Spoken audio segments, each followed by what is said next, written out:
آ کے وظیفہ پوچھا, اس شخص نے کہا حضور اولاد کوئی نہیں تو وظیفہ بتایا, تو آپ نے فرمایا استغفار پڑھا کر. کیا کر؟ اس نے کہا ٹھیک ہے. تو حضور پھر میں دوبارہ کب آؤں؟ تو امام حسن کہنے لگے بے اولاد ہے نا تو, استغفار کا وظیفہ بتایا نا؟ کہا ہاں. فرمانے لگے اب اس وقت آنا جب اللہ تجھے 10 بیٹے عطا کرے گا. کتنے؟ 2 4 نہیں, 10 ہی کہہ دیے. تو حضرت امیر معاویہ رضی اللہ تعالیٰ دیکھا, کہنے لگے حسن اتنا بڑا دعویٰ. آپ فرمانے لگے میں نے کہہ دیا نا تو اللہ فضل کرے گا. ہاں ہاں اللہ خیر کرے گا, خیر ہو جائے گی. وہ شخص کئی سالوں کے بعد آیا, کئی سالوں کے بعد. تو حضرت امیر معاویہ کو بھی ساتھ لایا, کہنے لگا حضور اللہ کے فضل سے اللہ نے 10 بیٹے عطا فرمائے, پورے 10 ہی اللہ نے دیے. تو حضرت امیر معاویہ کہنے لگے جناب بات تو آپ کی سچی ہو گئی, پر مجھے بھی بتائیے وظیفہ کہاں سے لیا؟ فرمانے لگے قرآن پاک سے. سورہ نوح کی 10 11 12 آیت پڑھو. اللہ فرماتے ہیں تم استغفار پڑھو, میں تمہاری بیٹوں سے بھی مدد کروں گا, مالوں سے بھی مدد کروں گا. تو میں نے استغفار بتائی تھی اور قرآن میرے اللہ کا ہے, رب کا وعدہ جھوٹا ہو سکتا؟ فرمایا 10 بیٹے ملنے تھے, میں نے کہہ جو دیا تھا. وہ میرے بھائیوں یاد رکھے استغفار اللہ کی رحمت نازل کر. ایک ہوتا ہے خوف, ایک ہوتی ہے خشیت. خوف والے لوگ توبہ کرتے ہیں, خشیت والے استغفار کرتے ہیں. ایک ہوتا ہے خوف, ایک ہوتی ہے خشیت والے استغفار کرتے ہیں. نبی کریم علیہ السلام نے فرمایا میں دن میں 100 مرتبہ استغفار کرتا ہوں, دن میں. توبہ والا کہتا ہے کہ میں بھول گیا تھا مجھے معافی مل جائے, اور خشیت والا کہتا ہے میرا یار ناراض نہ ہو جائے, وہ استغفار ہی کرتا رہتا ہے, وہ معافی. حضرت رومی نے مثال دی ہے, فرماتے ایک عورت تھی تو بھیک مانگا کرتی تھی. ایک دن بادشاہ کے دروازے پہ بھیک مانگنے گئی تو بادشاہ کو پسند آ گئی, اس نے نکاح کر لیا. 20 کنیزائیں اس بی بی کے پاس تھی خدمت کرنے کے لیے, روٹی دینے کے لیے, کپڑا دینے کے لیے, لیکن وہ ہر وقت روتی رہتی تھی, ہر وقت روتی. ایک سمجھدار کنیز کہنے لگی کہ ملکہ اب تیرا درجہ بہت بڑا ہے, تو ہر وقت روتی رہتی ہے, معافیاں ہی مانگتی رہتی ہے ہر وقت, کون سی ایسی نعمت ہے جو تیرے پاس نہیں؟ تو وہ کہنے لگی اس لیے تو روتی ہوں. کیا مانا؟ کہنے لگی اس لیے روتی ہوں کہ میں اس قابل نہیں تھی جو مجھے مل گیا, کہیں میرے سر کا سائیں ناراض نہ ہو جائے, وہ کہیں بگڑ نہ جائے. مجھے پتا ہے کہ میں کیا تھی اور مجھے کہاں تک پہنچا دیا. میں روتی اس لیے ہوں کہ کبھی کہیں وہ ناراض. حضرت عمر اس لیے روتے تھے کہ کہیں مصطفیٰ ناراض نہ ہو جائے. حضرت ابو بکر اس لیے تڑپتے تھے کہ کہیں اللہ کا فضل روٹھ نہ جائے. یہ جو مولا علی اپنے کمرے میں بیٹھ کے زور زور سے استغفار پڑھتے, تو اس لیے نہیں کہ بڑے پاپ تھے جن کی معاذ اللہ معافی مانگتے تھے, اس لیے کہ رب رسول کہیں ناراض نہ ہو. خشیت تھی کہ جہاں ہم پہنچے ہوئے کہیں وہاں سے واپس. استغفار بندے کی اللہ سے صلح کرا دیتا ہے, بندے کی رب سے صلح ہو جاتی ہے جب استغفار. دیکھیں نا بڑی سادی سی بات ہے کہ 2 بھائی ناراض ہو تو بڑا کہتا ہے اس نے میری بے ادبی بڑی کی, تو چھوٹا اگر پاس آ جائے اور پیر پکڑ لے کہ چل یار معاف کر دے, تیرا بھائی نہیں. پتہ کیا ہوتا ہے؟ صرف معافی نہیں ملتی. ہاں صرف معافی نہیں. چھوٹے نے بے ادبی کر دی, بڑے کو تکلیف ہوئی, بات جب آگے بڑھی نا تو بڑے نے شکوہ کیا. جب لوگوں نے چھوٹے کو سمجھایا تو چھوٹا جب معافی مانگتا, ادھر دیکھو میری طرف, جب چھوٹا معافی مانگتا ہے نا اٹھ کے جاتا ہے اور بڑے کے پیر پکڑتا تو میرا معاف نہیں کرتا, بڑا رو بھی پڑتا ہے, بڑا رو بھی پڑتا ہے. اور وہ کہتا ہے کہ وہ میں اور تو اماں کے پاس اکٹھے بیٹھتے, ایک باپ کی موٹر سائیکل پہ اکٹھے بیٹھتے, تو تیرا اور میرا رشتہ یار تو نے یہ کیوں. وہ جو آنسو نکلتے ہیں نا وہ درد ہوتا ہے, وہ کیف ہوتا ہے, وہ سوز ہوتا ہے, وہ لذت ہوتی ہے, وہ پیار ہوتا ہے. رب کہتا ہے تو معافی مانگ, انہو کان غفارا, تو معافی مانگ, میں تجھے معاف بھی کروں گا, تیرے اوپر رحمت بھی فرماؤں گا, تیرے اوپر کرم نوازی بھی کروں گا, تجھے نواز دوں گا, تجھے عطا کروں گا. حضرت موسیٰ کلیم اللہ علیہ السلام کا زمانہ مبارکہ تھا, قحط پڑ گیا, بارش نہیں ہوتی. ہم لوگ نا اب تو خیر ہمارے پاکستان میں تو ٹیبل ٹاک ہوتی ہے, ٹاک شو ہوتے ہیں. ہمارے ہاں تو پتہ کیا جاتا ہے کہ بارش ہو کیوں نہیں رہی, پھر اس پہ یہ ہوتا ہے کہ دھواں بڑا چڑھ گیا ہے, حالات بڑے خراب ہیں, فلاں ایسے ہو گیا قحط کا. ہم تو اسباب تلاش کرتے رہتے ہیں نا جی, فوق بہت زیادہ ہے, فلاں چیز ایسے ہے, فلاں چیز ایسے, ہم تو یہ تلاش کرتے رہتے ہیں. وہ لوگ یوں نہیں کرتے تھے, وہ سیدھے جا کے مسلوں پہ بیٹھتے تھے, اس لیے کہ وہ کہتے تھے جب رب چاہتا ہے تو پھر کوئی چیز کسی چیز کو روک سکتی, وہ سیدھے مسلے پہ بیٹھتے. اعلیٰ حضرت فاضل بریلوی رحمۃ اللہ علیہ کے پاس ایک مولانا محمد حسین آئے, وہ فلکیات کے بڑے ماہر تھے. تو اعلیٰ حضرت نے فرمایا ذرا ستاروں کا حساب لگا کے دکھاؤ بارش کب ہوگی. کہنے لگا پورا مہینہ تو نہیں ہوگی. تو اعلیٰ حضرت رحمۃ اللہ علیہ فرمانے لگے کہو کہ میرا علم کہتا ہے مہینہ نہیں ہوگی, اللہ چاہے تو ابھی ہو سکتی ہے. کہنے لگا جی وہ تو ٹھیک ہے پر میرا علم، وہ جیسے روز لوگوں نے پیر نیٹو حسین شاہ صاحب نہیں کھولے ہوتے کہ بارش کب آئے گی، اور اس کی طرف نہ دیکھ، مصلے پہ بیٹھ، مہربانی کر مصلے پہ بیٹھ، اللہ کی بارگاہ میں حاضر ہو، اس سے معافی مانگ، اسے منا تاکہ وہ رحمت کی بارش۔ کہنے لگا جی میرا علم کہتا ہے، تو اعلیٰ حضرت فرمانے لگے پھر وہی بات، تو کہ اللہ چاہے تو بارش ابھی، لیکن یہ جو اڑ گئے ہیں نا بیچارے، یہ اڑ ہی گئے ہیں، یہ جہاں الجھ گئے ہیں وہاں یہ لوگ الجھ گئے، اللہ ہمیں الجھنے سے محفوظ فرمائے۔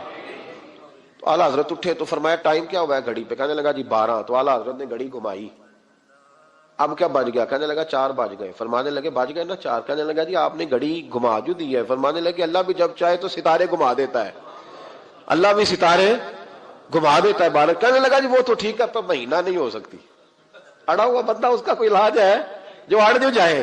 اس کے لیے قرآن کہتا ہے وَإِذَا خَاطَبَهُمُ الْجَاهِلُونَ قَالُوا سَلَامًا، اسے سلوٹ کرو دور سے، اسے کو تو جان اور تیرا۔ کہنے لگا جی ہو نہیں سکتی پورا مہینہ۔ فرمانے لگے یار تو جا اپنا کام کر۔ وہ شخص کہتا ہے میں نے دروازہ کھولا اعلیٰ حضرت کا، کمرے سے باہر نکلا تو تیز بارش ہو رہی، واپس آیا تو میں نے کہا احمد رضا یہ عقیدہ کہاں سے لیا ہے؟ فرمایا دروازہ مصطفیٰ سے لیا ہے صلی اللہ علیہ وسلم۔ تو یاد رکھیں کہ اللہ کو منانا چاہیے، استغفار کرنا چاہیے۔ پھر غور کر لیں اس بات پر کہ وہ کتنا عظمت اور رفت والا شخص ہے جس کی اللہ کی نظر میں عزت ہے، جو اللہ کے ہاں قابل اکرام ہے، مالک کے ہاں۔ عزت، تعظیم اور توقیر یہ مسلمان کا خوبصورت عمل ہے، ان سے ایک اچھا اور خوبصورت معاشرہ جنم لیتا ہے۔ لیکن اگر بڑوں کو تکلیف دی جائے، بزرگوں کی بے ادبی کی جائے، معاشرے میں بگاڑ بھی پیدا ہوتا ہے اور بدصورتی بھی پیدا ہوتی ہے، بدصورتی پیدا ہوتی ہے، بدبو پھیلتی ہے، اس سے معاشرے کا حسن مان پڑتا ہے۔ بڑوں کو تکلیف نہ دیں، آزمائش میں مبتلا نہ کریں۔ جس کو اللہ تبارک و تعالی نے ہم سے بڑا کیا ہے، علم میں کیا ہو، عمل میں کیا ہو، تقوی میں کیا ہو، یا ویسے ہی دین کے اندر اس کی داڑھی سفید ہو گئی ہو، اس شخص کا اکرام کریں، اس کو عزت دیں، اس کے ساتھ ادب والا معاملہ کریں۔ یہ چیز سنوارتی ہے مسلمانوں کو۔ آج کل بے ادبی عام ہو گئی ہے، معاشرے میں زیادہ پاورفل وہ لوگ ہیں جن کی زبانیں زیادہ لمبی ہیں، جو عزتیں زیادہ اتارتے ہیں، لوگ ان سے زیادہ ڈرتے ہیں، اپنے آپ کو ان لوگوں نے بڑا پاورفل سمجھنا شروع کر لیا۔ بلکہ بدتمیزوں کی ایک اچھی ٹیم تیار کر لی جائے تو انسان بہت بڑا اونچا عہدہ بھی حاصل کر سکتا ہے، معاذ اللہ تعالی۔ یہ رواج اچھا نہیں، یہ انداز درست نہیں ہے، یہ طریقہ کار، یہ خوبصورت لوگوں کا طریقہ نہیں، یہ حسین معاشروں کا یہ انداز نہیں ہے۔ یعنی قومی سطح کے لوگ، قومی سطح کے لوگ جو دنیا کے اندر کسی ملک کی نمائندگی کریں، وہی اگر ایک پریس کانفرنس اور گھنٹے کے بعد دوسری پریس کانفرنس، فلانے نے کیا وار تو دوسرے نے دیا جواب، تو یہ انداز مہذب قوموں کا نہیں ہوتا، اس سے امیج خراب ہوتا ہے۔ یہی انداز اب ہمارے گھروں میں چلتا ہے، کسی کی ایک بات پر جب تک سامنے والا 11 باتیں نہیں کرتا اتنی دیر تک اس کی روح کو، اس کے دل کو تسلی نہیں ہوتی۔ یہ چیزیں عروج پکڑتی جا رہی ہیں، بزرگ تکلیف میں ہیں، بڑے درد میں ہیں۔ میں نے پہلے بھی ایک دفعہ عرض کیا تھا، ایک بزرگ مجھ سے کہنے لگے کہ آپ دعا کریں میرے بیٹوں کو اللہ نرمی عطا کر دے، وہ بولتے نہیں ٹھیک، ان کا لب و لہجہ صحیح نہیں ہے۔ تو میں نے ان سے کہا کہ بزرگوں جہاں تک میں جانتا ہوں کوئی ایسی بات ہے تو نہیں۔ تو وہ کہنے لگے کہ جس طرح آپ سمجھتے ہیں نا، ہمارے رشتہ دار بھی اور اہل علاقہ سارے یہی سمجھتے ہیں، پر میں تکلیف میں ہوں، میری بیوی تکلیف میں۔ میں نے کہا کہ پھر آپ یہ اتنی زیادہ پردہ پوشی کس بات کی؟ تو وہ کہنے لگے کہ ڈرتا ہوں، اگر لوگوں کے سامنے ہم بات کرتے ہیں تو لوگ کہتے ہیں کہ تم نے تربیت نہیں صحیح کی، اگر میں بات کرتا ہوں تو لوگ مجھ پہ شک کرتے ہیں، کہتے ہیں تو نے رزق نہیں صحیح کھلایا، تو میں درد میں رہتا ہوں، کپڑا اٹھاؤں گا تو میرا اپنا بدن برہنہ ہو جائے۔ یار وہ کتنی تکلیف میں ہے باپ جو اپنے سگے بیٹے سے بات نہیں کرتا کہ پتہ نہیں کہاں سے بولے گا، کیا جواب دے گا میری بات کا، یعنی ڈرتا ہے، سہما ہوا رہتا ہے۔ ادھر دیکھیں میری طرف کیا کہہ رہا ہوں، یہ نوجوان ذرا غور کریں، ان لفظوں کی تکلیف محسوس کریں کہ اماں کہتی ہے کہ بھئی میں نہیں اس سے بات کرتی، اس لیے کہ وہ بڑے سخت جملے کہتا ہے، مجھ سے نہیں سہے جاتے، کوئی اور بات کرے، یعنی جس کی ماں بھی اس سے بات کرتے ہوئے ڈرے، کو نہیں سمجھ آئی آپ کو میری بات کی، جس کا والد بھی اس سے بات کرتے ہوئے سہم جائے، اور وہ بندہ کہے کہ میں نے تو MBA کیا ہوا ہے، میں تو معاشرے میں جانا پہچانا جاتا ہوں، اللہ کا شکر ہے جی اللہ نے بڑی عزت دی ہوئی ہے، وہ یہ لفظ کہے تو اسے شرم آنی چاہیے۔ جس کے استاد بھی اسے کام بتاتے ہوئے ڈرے کہ بدتمیز ہے، نہیں کرے گا کہ نہیں۔ اگلے لفظ اس سے بھی خطرناک ہیں، جس کا مرشد بے جھجک جسے کام ہی نہ بتا سکے اور جس کو کام کہنا ہی چھوڑ دے، جس کے حوالے سے لوگ خاموش ہو جائیں کہ بس مطلب کیا ضرورت ہے، جب اس پہ بات بوجھ بنے گی تو اس شخص کو پھر سوچنا چاہیے نا کہ وہ زندگی کس لیے گزار رہا، اس کا پھر انداز کیا ہے۔ بزرگ جن کی وجہ سے تکلیف میں ہوں، آزمائش میں ہوں، درد میں ہوں، اور یار جو آدمی نیک ہو رب فرماتا ہے اس کا تو میں حیا کرتا ہوں، اللہ کہتا ہے اس کی تو میں قدر کرتا ہوں، میں اس کی۔ دیکھیں نا میرے نبی کریم صلی اللہ علیہ وسلم نے فرمایا جب سفید داڑھی والا شخص قبر میں جاتا ہے، یہ ترمذی کی حدیث ہے، تو رب کریم فرماتا ہے فرشتوں اسے عذاب نہ دینا، مجھے حیا آتی ہے، یہ سفید بال لے کے آ گیا۔ تو جس کی اللہ حیا کرے اس کی میں نہ کروں، اس کی نوجوان نہ کرے، اس کا سیاح، جس کی اللہ حیا کرے اس کی ہم حیا ہی نہ کریں، ہمارا لب و لہجہ خطرناک اور خوفناک حد تک چلا جائے، ہمیں ڈھب اور سلیقہ ہی نہ ہو، ہم کہیں او گرم خون ہے جی ذرا احتیاط سے بات کرنا، کیا معنی ہوا اس بات کا؟ گرم خون اور ہوتا ہے اور بے ادبی والا خون اور ہوتا ہے، ان دونوں میں فرق ہوتا ہے، اس کو سمجھنا چاہیے۔ باپ کے سامنے بھی اب یہ اس کا ابا بھی سوچ کے بات کرے، اس کے ساتھ اماں بھی سوچ کے بات کرے، اس کا استاد بھی سوچ کے بات کرے گا۔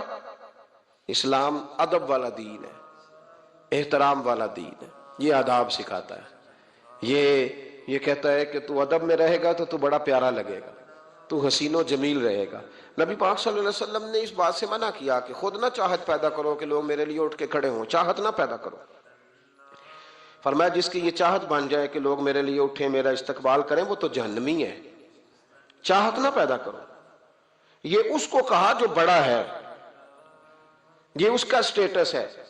کئی دفعہ بوڑھوں کا بھی خیال ہوتا ہے نا کہ اب فلانے نے مجھے جگہ ہی نہیں دی، تو وہ نہ یہ ماحول بنائے، میری بات کی سمجھ آ رہی ہے آپ حضرات؟ وہ نہ یہ ذوق پیدا کرے کہ میرے لیے جو ہے وہ ہمیشہ اعزاز میں لوگ رہیں، نہیں کوئی ادب کرتا تو اللہ جانے اور وہ جانے، یہ بھیک نہ مانگے، یہ روب ڈال کے ادب نہ حاصل کرے، وہ تو جہنمی ہے جو یہ کہے۔ لیکن نوجوانوں کی جو تربیت ہے آج وہ عنوان ہے، اس پر بات کر رہا ہوں۔ حضرت سعد بن معاذ رضی اللہ تعالیٰ عنہ نبی پاک صلی اللہ علیہ وسلم کے پاس آئے تو ان کے قبیلے کے کچھ نوجوان بھی وہاں بیٹھے تھے۔ حضرت سعد بن معاذ ان میں سے بوڑھے تھے، بزرگ تھے، اور جب وہ آئے تو وہ نوجوان بیٹھے رہے۔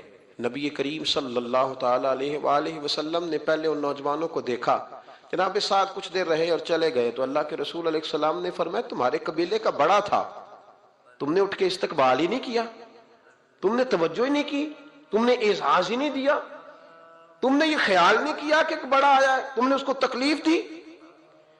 اعزاز اکرام، بھائی کیا حرج ہوتا ہے تھوڑا سا اگر کسی بزرگ کو جگہ آگے دے دی جائے، اس میں کیا فرق پڑتا ہے کہ اگر آپ کسی لائن میں لگے ہوئے ہیں تو کسی بوڑھے کو کہیں کہ جناب بابا جی آپ آ جائیں۔ اور میرے بھائی کون سا وجود کا کوئی حصہ ٹوٹ جاتا ہے اگر کسی ضعیف کو، کسی بوڑھے کو یہ کہا جائے کہ آپ لائن سے نکل جائیں اور یہ بل مجھے دے دے میں جمع کرا دیتا ہوں، کیا تکلیف ہوتی ہے؟ ہمارے ہاں تو بوڑھوں کی چارپائیاں گھر میں اب علیحدہ رہتی ہیں، الگ رہتی ہیں۔ بیٹا اے سی والے کمرے سے نکلتا ہے اور وضاحت دیتا ہے ہر آنے جانے والوں کو کہ ابا جی کی ہڈیاں درد کرتی ہیں لہذا وہ اے سی والے کمرے میں رہنا پسند نہیں کرتے۔ تو میں تو کہتا ہوں کہ یہ وضاحت آپ کو کیوں دینی پڑی؟ یہ بات تو ابا جی کو کرنی چاہیے تھی، یہ وضاحت جو آپ نے دی ہے یہ تو ابا جی کے دینے والی وضاحت تھی، آپ نے کیوں دی؟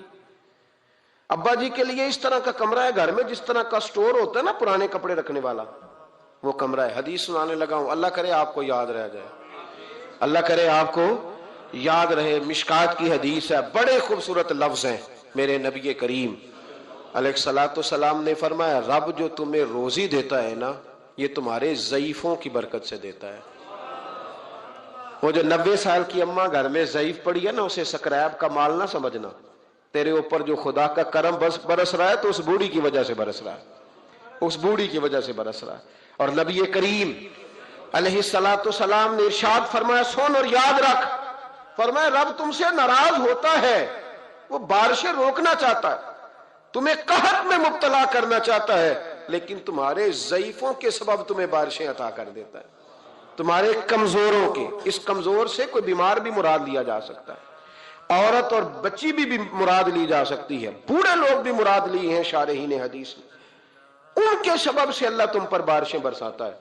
تو جو تیرے لیے ذریعہ بخشش ہیں، جو تیرے گھر میں رزق آنے کا سبب ہے، ان کی باتیں تو لگتی ہیں بری، ان کو تو حکا دے کونے میں بٹھا دیا ہے، اور اگر کبھی دل کرے تو تعارف کراتے ہیں آنے والے مہمانوں سے کہ یہ ابا جی ہیں، اس سے زیادہ کوئی ان کا گھر میں کردار نظر نہیں آتا۔ یہ ظلم ہے، یہ زیادتی ہے۔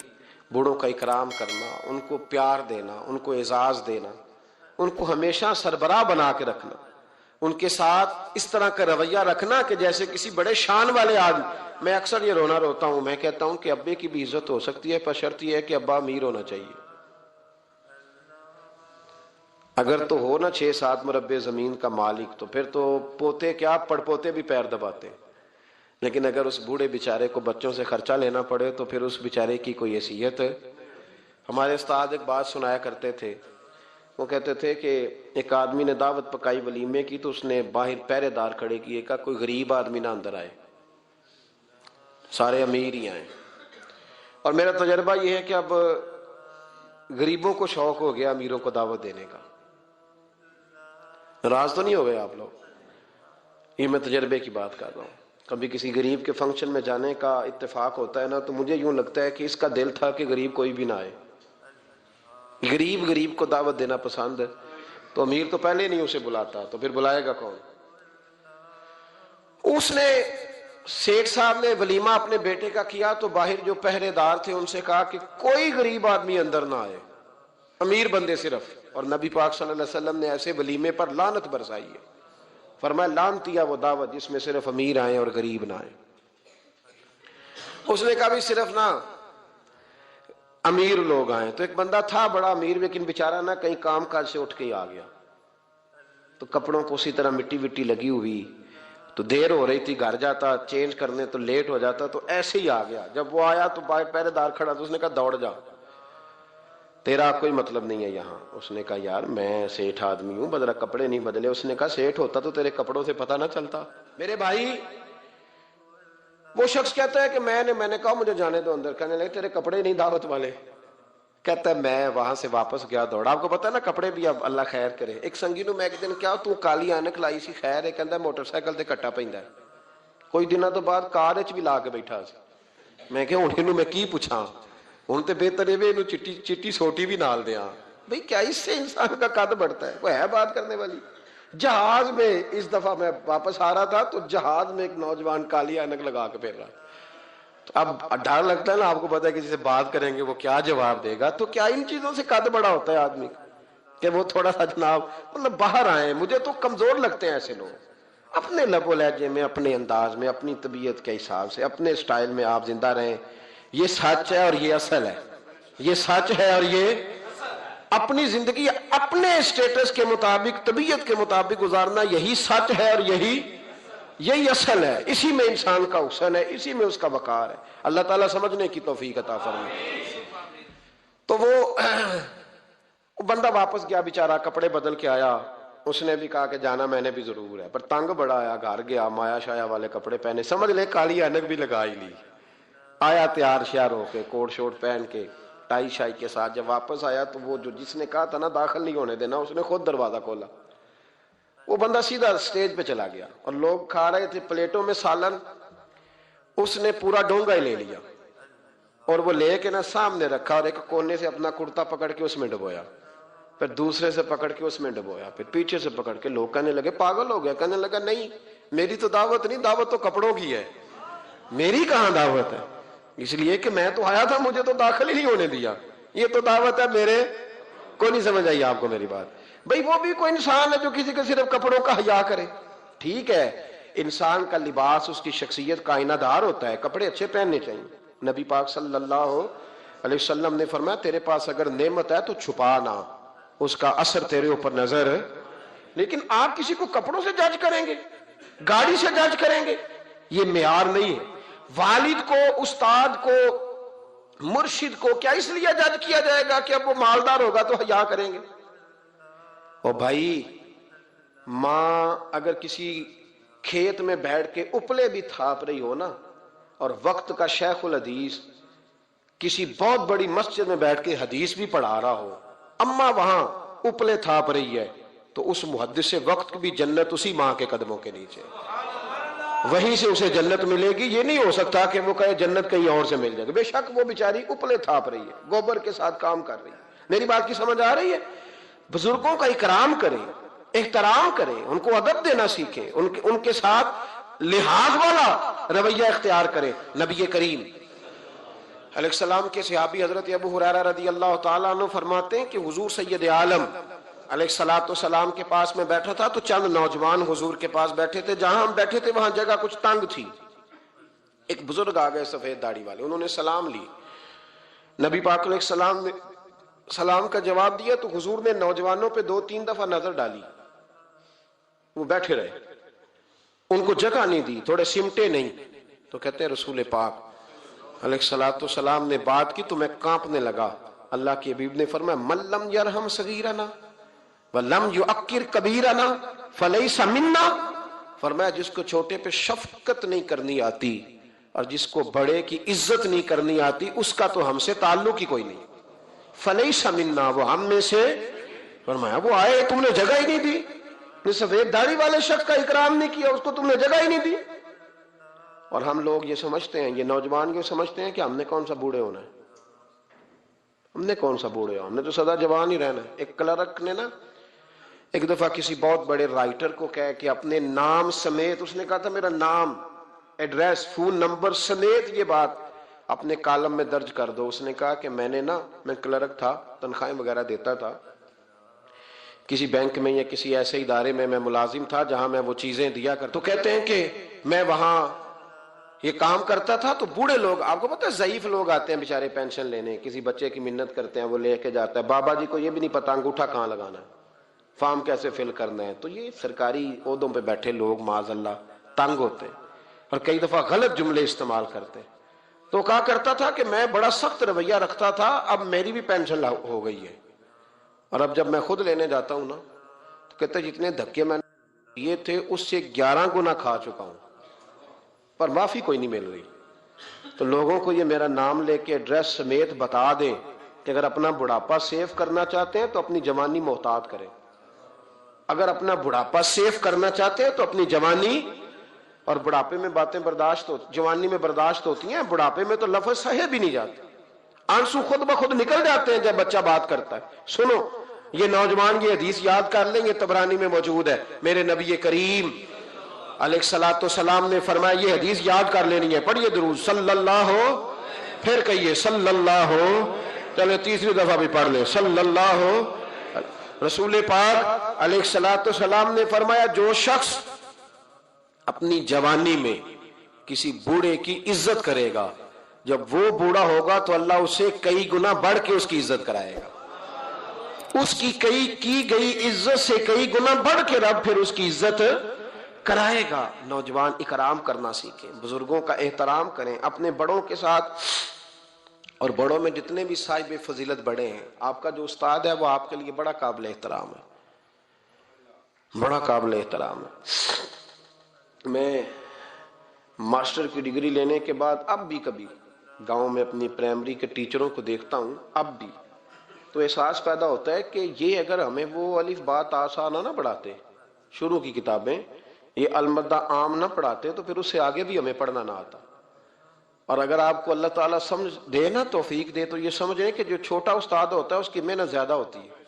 ہاں یونیورسٹی والے جو ٹیچر ہیں تو لیکچر دے کے چلے جاتے ہیں، تو وہ جس نے رٹا لگایا نا پہاڑے یاد کرانے کا، ہاں ہاں، وہ جس نے آپ کو املا لکھنی سکھائی ہے نا، اس کی محنت، اگرچہ اس کی تعلیم میٹرک پی ٹی سی ہے، اگرچہ اب آپ اس سے کئی گنا زیادہ تعلیم حاصل کر گئے، لیکن اصل مشقت اس قاری صاحب کی ہے، جس قاری نے آپ کو قاعدہ پڑھایا ہے، جس نے تلفظ ٹھیک کرایا ہے۔ ابتدائی کتابوں کے اساتذہ کی مشقت زیادہ ہوتی ہے، بڑے لوگ تو لیکچر دے کے چلے جاتے ہیں۔ تو بھائی ادب کرنا سیکھیں۔ میرے رسول پاک صلی اللہ علیہ وسلم نے ارشاد فرمایا، حضور فرمانے لگے، ایک تیرا باپ وہ ہے جس کی صلب سے تو پیدا ہوا، اور ایک تیرا باپ وہ ہے جس نے اپنی بیٹی دے کے تجھے بیٹا بنایا، اور فرمایا ایک تیرا باپ وہ ہے جس نے تجھے تعلیم دی، وہ تیرا باپ ہے، اس کا اکرام کر، اس کا ادب۔ اور حضرت مولا علی شیر خدا نے تو شیروں جیسی بات ہی کر دی۔ بڑے لوگ بڑی بڑی باتیں، اتنی بڑی بات اس موضوع پر میں نے تلاش کیا ہے، میں نے بڑے لوگوں کو پڑھا ہے اس عنوان پر، لیکن اتنی بڑی بات کہیں نہیں ملی۔ حضرت علی المرتضیٰ رضی اللہ تعالیٰ عنہ فرمانے لگے، جس نے مجھے ایک حرف سکھایا ہے وہ میرا استاد ہے، اگر وہ چاہے تو مدینے کے چوک میں کھڑا کر کے مجھے بیچ دے، میں اس کے ہاتھوں بکنے کو بھی تیار ہوں۔ وہ جس نے مجھے ایک حرف، اساتذہ کا احترام نہیں، اساتذہ پریشان، استاد تو بیچارے روز کٹہرے میں کھڑا ہے، روز کٹہرے میں، روز لوگ اس کو کہتے ہیں کہ جناب آپ نے یہ بات کیسے کر دی، آپ کی جرت کیسے ہوئی۔ اور جو لوگ، میں ایک کالج میں تھا چند دن پہلے، تو وہاں میرے جاتے ایک جھگڑا شروع تھا کہ جناب ہم کب سے آئے بیٹھے ہیں، تو ٹیچر کہتی ہے کہ یہ پیریڈ ختم ہوتا ہے تو پھر چھٹی دینی ہے، تو پہلے چھٹی دیں، چونکہ ماں بدولت آ چکے ہیں۔ اکرام نہیں، جو قومیں ادب نہیں کرتی وہ تعلیم کبھی بھی حاصل ہے، اور تعلیم حاصل کر بھی لیں تو تعلیم کا فیض نہیں پا سکتے۔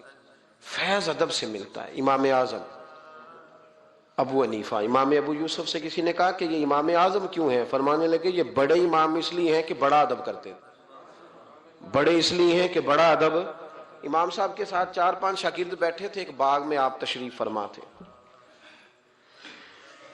تو اب تو ہمارے ہاں بڑی آسانی ہے، کتابوں کو آپ کمپیوٹر سے سرچ کر سکتے ہیں، حوالے بڑی آسانی سے مل جاتے ہیں۔ اب بھی بڑا مشکل ہوتا ہے، کتاب سے ڈھونڈنا بڑا مشکل ہے۔ ہم اپنے طالب علموں کو کبھی کہتے ہیں نا صرف کتاب ہی ڈھونڈ کے دے دو، تو وہ کہتے ہیں جی اس کو آپ لگایا ہی حروف تہجی کے حساب سے کریں تاکہ ہمیں یہ مشقت نہ کرنی پڑے۔ آپ اس کو حروف تہجی کے مشورے دیتے ہیں۔ کوئی کہتا ہے جی آپ فن کے لحاظ سے کتاب میں حدیث علیحدہ رکھا کریں، تفسیر علیحدہ رکھا کریں تاکہ ہمیں کوئی مطلب حرکت نہ کرنی پڑے۔ مشورے دیتے ہیں، چلو اچھے بچے بھی ہوتے ہیں، سارا کچھ ساتھ ساتھ ہی ہے۔ تخریج کا کام کرنا بڑا مشکل ہے آج بھی۔ جب آپ نے صحیح مطالعہ کرنا ہو تو پھر موبائل شبائل بند کر کے ہی ہوتا ہے۔ جب آپ نے کسی چیز پہ ریسرچ کرنی ہے، اس کو ہر لحاظ سے اور ہر زاویے سے آپ پڑھنا چاہتے ہیں، پھر یہ مشقت والا کام۔ اس زمانے میں زیادہ مشقت ہوتی تھی، گرمی بڑی سخت تھی، تو امام اعظم رحمۃ اللہ علیہ نے 2-3 شاگرد منگا لیے۔ اب بڑی ساری سہولیات ہیں، جب ہم کوئی صفحہ 2-3 صفحے محفوظ کرنا چاہتے ہیں تو اس کا طریقہ ہم یہ رکھتے ہیں کہ ہمارے پاس پنیں ہوتی ہیں، پن لگا لی، اتنے صفحے سائڈ پہ کر لیے، پھر کئی بہت ساری آسانیاں ہیں۔ اس زمانے کے اندر بڑا مشکل ہوتا تھا، کچھ کاغذ بھی بڑا مہنگا تھا، چیزوں کو سمیٹنا، اور اگر کوئی چیز بکھر جاتی تھی دوبارہ حاصل کرنا ایک مشقت والا کام۔ تو امام صاحب رحمۃ اللہ علیہ باغ میں بیٹھے تھے، کچھ حدیثوں پر کام ہو رہا تھا، ان کی جو روایات تھیں اس کے راوی جو تھے وہ مرتب کیے جا رہے تھے، چیزوں پر فقہ کے اصول بنائے جا رہے تھے۔ شاید 2-4-5 شاگرد بھی بیٹھے تھے، باغ کے ساتھ کچھ بچے کھیل رہے تھے، تو گیند گری ایک بچے کی۔ تو آپ کو پتہ ہے کہ ایک بچے کی ویسے ڈیوٹی لگائی جاتی ہے گیند ہی پکڑنے کی، کھڑا کرتے ہیں نا جی پیچھے اس کو کہ تو نے صرف گیند ہی پکڑنی ہے۔ مجھے چونکہ دلچسپی نہیں میچ سے، لہذا مجھے زیادہ نام وام نہیں آتے کہ اس کو کیا کہتے ہیں، تو اس کو کھڑا کیا تھا انہوں نے پیچھے۔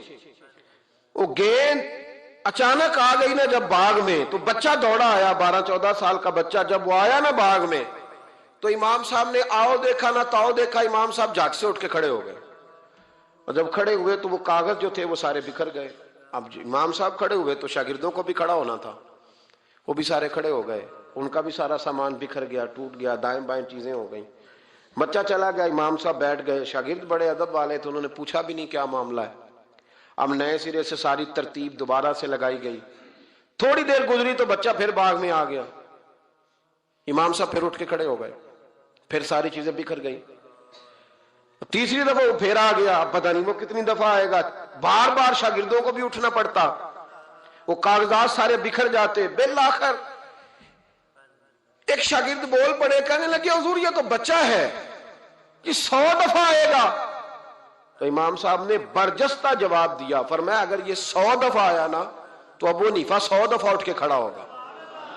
میں کھڑا ہوں گا، تمہیں تو نہیں نہ پابند کر رہا. کہا حضور ماجرا کیا ہے، کون ہے یہ بچہ؟ تو امام صاحب فرمانے لگے یہ میرے استاد کا پوتا ہے، یہ میرے شیخ کا پوتا ہے، میرے مرشد کا پوتا ہے. اصلہ نال جے نیکی کریے تے وہ نسلاں تاک نہیں بھول دے، ہاں بے اصلہ نال نیکی کریے تے پھل کنڈیاں نال تول دے. یہ میرے حضرت کا پوتا ہے، اس گھر سے میں نے فیض لیا ہے.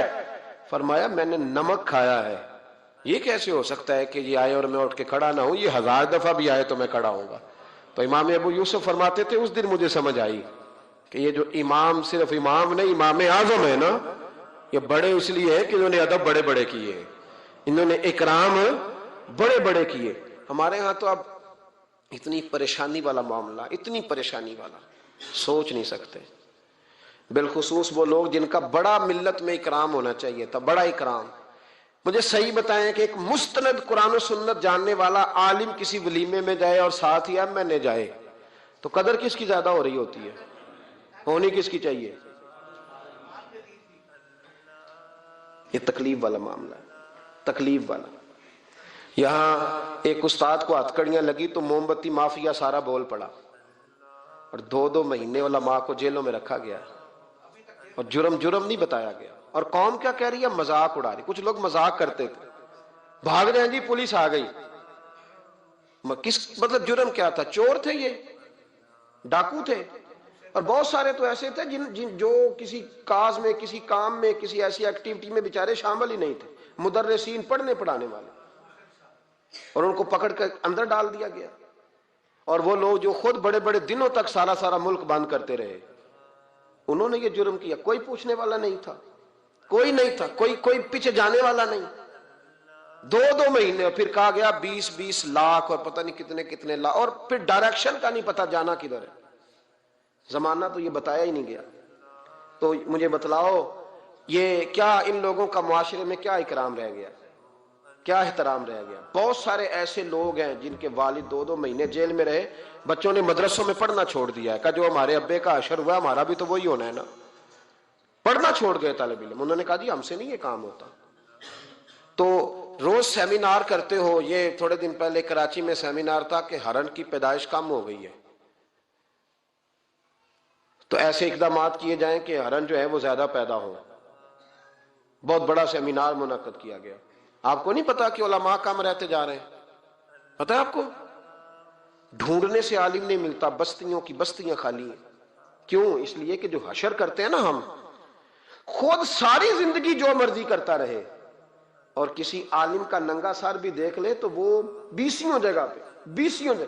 ہم جا رہے تھے تھوڑے دن پہلے لاہور، تو آگے گاڑیوں کی بریک لگ گئی. گاڑیوں کی بریک لگی تو بچے نے بریک لگا دی گاڑی کی، تو پیچھے سے ایک ڈرائیور نے آ کے دھڑام سے گاڑی ماری، اڑا دیا سارا کچھ پیچھے سے، سب ختم. اب اس کی سواریاں کہنے لگی کہ ہم تجھے وہاں سے کہتے آ رہے ہیں کہ تو چلاتا ادھر ہے دیکھتا ادھر ہے. بچے جلال کرنے لگے تو میں نے ان کا بازو تھام لیا. میں نے کہا پتر ہم جو کام کرتے ہیں نا یہ بڑا مظلومیت والا کام ہے.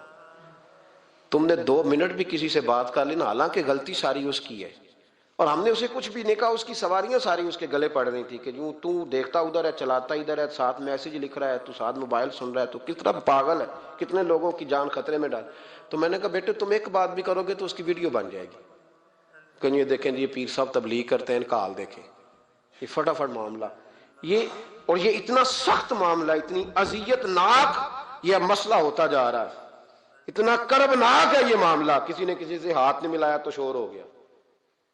یہ بازو دکھنے لگتا ہے. آپ یقین کریں بیٹھے رہتے ہیں نا، جب کسی مجلس میں جاتے ہیں تو ہزاروں لوگوں سے ملنا پڑتا ہے اور سنگی اپنے حساب سے ملاقات کرتے ہیں. کچھ بڑے عقیدت مند ہوتے ہیں اور جب تک پورا بازو اپنے قریب نہ کر لے تب تک سلام میں بھی مزہ نہیں آتا. تو اب آپ کہہ نہیں پوچھ سکتے، آپ چونکہ آپ دین کی بات کرتے ہیں، آپ خبردار، آپ بالکل ہلیں گے نہیں، آپ کو ہر جگہ پورا اترنا ہے. تو یہ اتنا گھٹن والا موت، کیونکہ آداب نہیں رہے، کیونکہ ہم تکلیف دیتے ہیں، ہم آزمائش میں ڈالتے ہیں. ایسے ایسے جملے لوگ کستے اور کہتے ہیں کہ جن کا کوئی مطلب جواب ممکن ہی نہیں، آپ دے نہیں سکتے، آپ کس طرح کر کے اس کا جواب دیں گے؟ کسی نے فون کیا اور کوئی سخت بات کہہ دی تو آپ نہیں جواب دے سکتے، پتہ نہیں وہاں ریکارڈنگ نہ چل رہی ہو اور وہ اپنی بات پتہ نہیں ریکارڈ کرے نہیں کرے گا۔ یہ تکلیف ہے۔ کبھی بھی اپنے بزرگوں کو تکلیف، کبھی بھی تکلیف نہ دیں، کبھی بھی اذیت میں مبتلا نہ کریں، آزمائش میں نہ ڈالیں کبھی بھی۔ اور میں طالب علموں سے کہتا ہوں، میں کہتا ہوں تمہیں کیا ضرورت ہے کبھی کبھی، اور الحمدللہ یہ چند لوگوں کی بات کر رہا ہوں، ورنہ اللہ کا فضل ہے، عزت کرنے والوں کی تعداد زیادہ ہے، پیار کرنے والوں کی تعداد زیادہ ہے، اور کرم کے ساتھ دیکھنے والوں کی تعداد زیادہ ہے، اللہ کا فضل ہے، زیادہ ہے لوگ۔ لیکن میں طالب علموں سے کہتا ہوں، میں یہ حدیثیں اکثر بیان نہیں کرتا کہ کہیں میرے دل میں یہ خیال نہ آئے کہ میں بھی ایسا ہوں، میں اس درجے کا بندہ نہیں ہوں، الحمدللہ صحیح کہہ رہا ہوں، میں اس درجے کا نہیں ہوں۔ پر یار کتنی شاندار بات ہے، کتنی بڑی علامہ اسماعیل حقی نے روایت لکھی ہے، میرے نبی کریم رسول رحمت صلی اللہ علیہ وسلم آقا دو عالم علیہ السلام نے فرمایا، حضور نے نہیں فرمایا کہ پیر میرا وارث ہے، نبی پاک نے یہ نہیں فرمایا کہ جو ساری زندگی رزق حلال کھائے وہ میرا وارث ہے، یہ نہیں فرمایا کہ 40 سال عشاء کے وضو سے فجر پڑے تو اب میرا سجادہ نشین ہو گیا، نہ، نبی پاک نے فرمایا یہ جو عالم ہے نا یہ میرے وارث ہے، یہ دین کے عالم میرے، اور کیا حسن ہے لفظوں کا، کیا وقار ہے۔ یقین کریں جب یہ حدیثیں پڑھتے ہیں نا تو روح پرواز کرتی ہے اور دل کرتا ہے کہ وجب اگر آ سکتا ہے تو اس بات پہ آ سکتا ہے۔ میرے مصطفیٰ کریم علیہ السلام نے فرمایا جس نے کسی عالم کی مدد کی سمجھے میں نے اپنے نبی کی مدد کی، فرمایا جس نے کسی عالم کو سہارا دیا وہ سمجھے میں نے اپنے نبی کو سہارا دیا، اور حضور فرمانے لگے جو کسی عالم کی صحبت میں بیٹھا وہ سمجھے میری صحبت میں بیٹھا ہے، اور حد ہو گئی، نبی کریم علیہ السلام نے فرمایا جس نے عالم کی زیارت کر لی سمجھے اس نے میرا دیدار کر لیا، اور فرمایا عالم کا چہرہ دیکھتے رہنا بھی عبادت ہے، اتنا بڑا درجہ۔ اور جہاں جناب موم بتی مافیا ٹی وی پہ بیٹھے ہوئے لبرل لوگ، لبرل بے دین، یہاں تو کسی کی عزت محفوظ نہیں۔ تھوڑے دن پہلے ایک بڑے مشہور اینکر کی مجھے ویڈیو دکھائی بچوں نے، علامہ اقبال کو برا بھلا کہہ رہے تھے، علامہ، اور بڑے غلیظ، سنا آپ نے بھی، نام لینے کی ضرورت تو نہیں، پتہ نا جی میں بات نہیں کرتا جی، کسی ہم ذکر نہیں کرتے۔ میرا عرض کرنے کا مقصد یہ ہے کہ آپ اقبال مصور پاکستان، محسن پاکستان، اور ٹی وی پر بیٹھ کر آپ جب ایسی ہستیوں کے بارے میں جملے کسیں گے پیچھے کیا رہے گا؟ تکلیف نہ دے، کم از کم جو چلے گئے ان کے بارے میں تو نبی پاک نے فرمایا اذکروا محاسن موتاکم، جو مر جائے تو اس میں تو کمزوری ہو بھی تو اس کا ذکر نہ کرو، اس کی صرف اچھی اچھی باتوں کا ذکر کرو۔ یہ ظلم ہے، یہ زیادتی ہے، خیال فرمائیں اپنے گزر۔ دیکھیں نا داتا علی اجویری رحمت اللہ علیہ، پتہ ہے کتنا بڑا شخص ہے؟ غوث اعظم جیلانی رحمت اللہ علیہ کا ایک قول ہے، آپ فرماتے ہیں کہ اگر میں علی بن عثمان حجویری کے زمانے میں ہوتا تو ضرور ان کی صحبت میں بیٹھتا، یعنی غوث پاک کہتے ہیں۔ چلو ہم تو داتا صاحب ویسے بھی نہیں جاتے، کبھی مال لینے لاہور گئے ہو نا تو باہر ہی کھڑے ہو کے کچھ لوگ سلام کر لیتے ہیں، کچھ لوگ کہتے ہیں جی میں نے پورے سال میں ایک پورا بندہ وہاں سجدہ کرتے دیکھا ہے، ایک پورا۔ تو میں کہتا ہوں جو ہر نماز کے وقت وہاں ہزاروں نماز پڑھتے ہیں وہ نہیں نظر آئے؟ جو ہزاروں لوگ وہاں جمعہ پڑھتے ہیں وہ نہیں دکھے تمہیں؟ جو سارا دن قرآن پاک کی تلاوت ہوتی ہے وہ نہیں نظر آئی؟ عجیب معاملہ۔ ایک صاحب مجھ سے کہنے لگے کہ داتا تو اللہ ہے، میں نے کہا اللہ کے 99 ناموں میں داتا نکال کے دکھاؤ، ہے کہیں؟ بولے لفظ ہی فارسی کا ہے۔ کیا عجیب، مطلب ایسی منطق ہے لوگوں کی جو سمجھ سے بالا تر ہے۔ بھئی لفظ داتا اللہ کے 99 ناموں میں موجود نہیں ہے۔ داتا کا معنی آپ کیوں وہ کرتے ہو؟ پھر تو آپ کہیں گے کہ اماں سے بھی روٹی مانگنا جائز نہیں، کیونکہ داتا کا معنی دینے والا ہے، تو اماں روٹی پکا کے دیتی ہے کہ نہیں؟ ابا پیسے دیتا ہے کہ نہیں؟ عجیب فلسفہ ہے لوگوں کا، ہر بات کا الٹ مطلب۔ بزرگوں تک کو لوگ تکلیف دیتے ہیں، اذیت دیتے ہیں، آزمائش میں مبتلا کرتے ہیں، اور ایسی اعلیٰ حضرت فاضل بریلوی رحمت اللہ علیہ کے چھوٹے صاحبزادے تھے، حضور مفتی اعظم ہند مولانا مصطفیٰ رضا خان صاحب رحمت، 1.25 کروڑ آدمی مرید تھا، اور حضرت کے لاکھوں میں محدثین شاگرد تھے، لیکن تنقید کرنے والے کو موقع مل جاتا ہے نا۔ حضرت بڑی دور گئے تھے ایک جگہ پہ، بڑی دور، تو ایک سیٹھ صاحب کہنے لگے کہ میرا بڑا دل کرتا ہے کہ وہ میرے گھر میں قیام کریں، بڑی میری خواہش ہے۔ چلو ٹھیک ہے آپ کے گھر قیام کرتے ہیں۔ حضور مفتی اعظم نا رات کو ان کے گھر میں قیام کیا۔ اب مسافر کے لیے تو اللہ تعالیٰ نے نماز آدھی کر دی ہے، 4 فرضوں والی نماز ہے تو رب کریم نے 2 فرض کر دیے، سنتوں اور نفلوں میں اجازت دے دی، پڑھے کوئی تب بھی ٹھیک ہے، نہ پڑھے تب بھی ٹھیک ہے۔ تو اب فرض جہاں کم کر دیے گئے، تو حضور مفتی اعظم اس گھر میں مہمان تھے، سارا دن کی تھکاوٹ تھی، تو جہاں اللہ تعالیٰ نے فرض کم کر دیے وہاں آپ کسی پہ پابندی لگائیں کہ اٹھ کے تہجد بھی پڑھے۔ آپ نے عشاء کی نماز پڑھی، آرام فرمایا، فجر کے وقت اٹھے، اس شخص نے بڑی مشکل سے فجر کے بعد ناشتہ دیا اور سویرے شور کرنے لگا اتنے بڑے پیر ہیں، تہجد تو پڑھی کوئی نہیں۔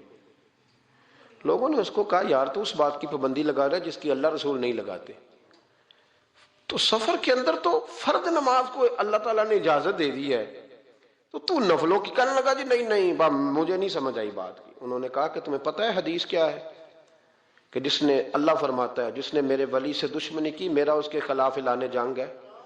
یہ بخاری مسلم کی مستند ترین حدیث ہے۔ صرف جنگ نہیں، اعلان جنگ ہے، اعلان۔ 2 ہی تو جرم ہے جن پہ اللہ زیادہ ناراض ہے، ایک کا سود نہ چھوڑا تم نے تو میں جنگ کروں گا، اور ایک کا میرے ولی سے دشمنی کی تو میں تمہارے خلاف اعلان۔ اس حدیث کی ایک حرف بھی کمزور نہیں، سند بھی کمزور نہیں، متن اتنی تگڑی حدیث